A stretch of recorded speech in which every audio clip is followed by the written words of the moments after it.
Yeah, it's important to understand this about money. A lot of people don't know it.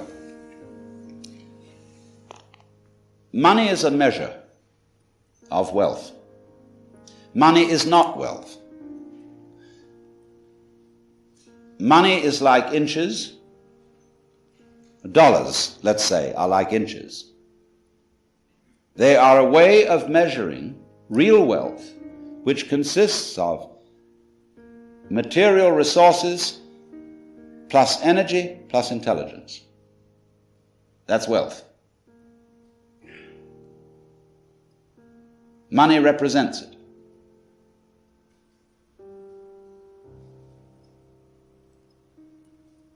And so, therefore, we don't realize that as our wealth increases as a result of an expanded technology, we have to provide enough money to circulate it. In other words, we have to pay people for the work done on their behalf by machinery, because otherwise the manufacturer won't be able to move the goods off the shelf.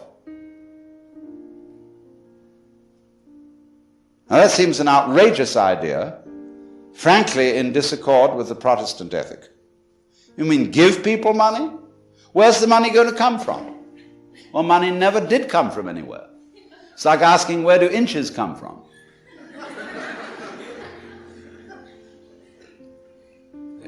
It's simply a question of realizing that technology was invented to save labor. That doesn't mean in order to dismiss your employees. It means to let them have a vacation. In other words, a shorter work week. And for you yourself as the owner, less to do, so that you can go and gaze at the moon or make love to your lady friend. And why not do it? Well, everybody feels guilty about it. So they think, having archaic minds, when we didn't have this technology, that they got to go on behaving the same way as when machines didn't exist. But now we have them. But we won't use them, except in silly ways. Like, for example, rushing around everywhere in automobiles, polluting the air. You know, you don't really have to commute in most businesses if you have a telephone. Ever thought about that? You don't need an office. You don't need to go rushing around, exhausting yourself and getting absolutely furious in the traffic jams on the freeway.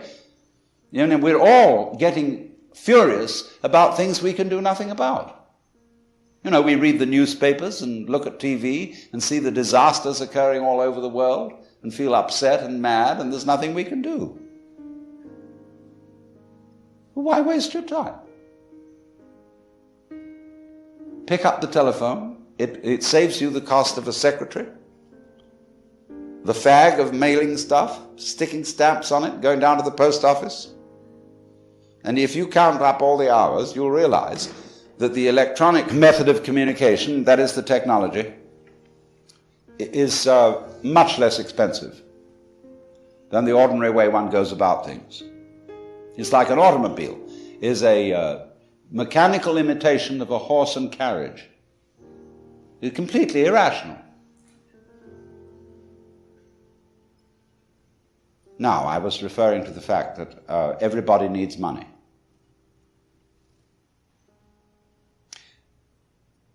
And while this is the system, while this is the social consensus, everybody doesn't need money.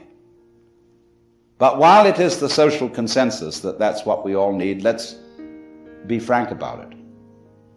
And not say, therefore, of the person whose interest is in higher things, whether it be academic, religious, or artistic, oh, you don't need money, because your satisfaction is surely in doing your work.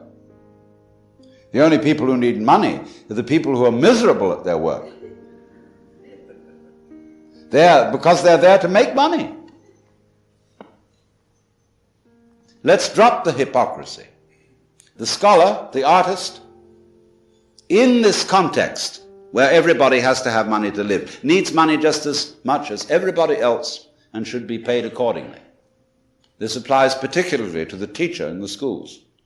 or whatever, people who are put down and saying, oh, you're a teacher, or you're a clergyman.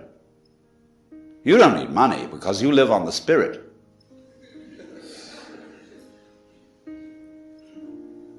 That's rubbish. But we are living under conditions where money, as I have tried to explain, is not understood,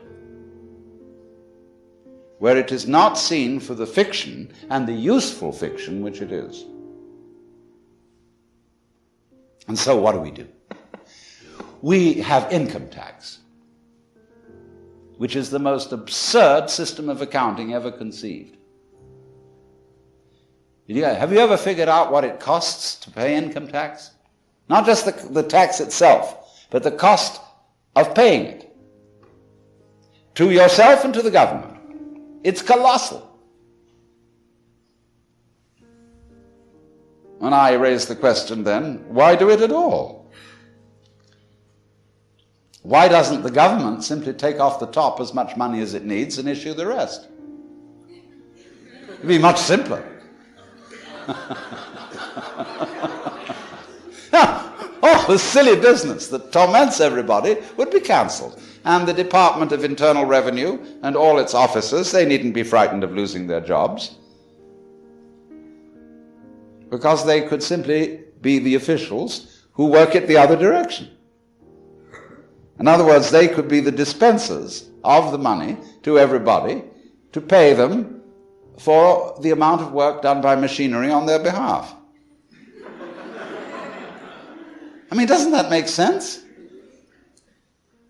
What we've got against this is not, as it were, an intellectual or mathematical block, but a psychological block.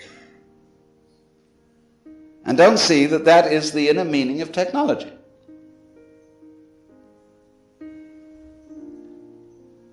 To save labor.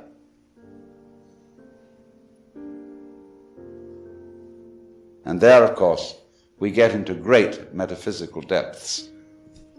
But so far as the business of the matter is concerned, I think what I've said thus far should commend itself to your careful consideration.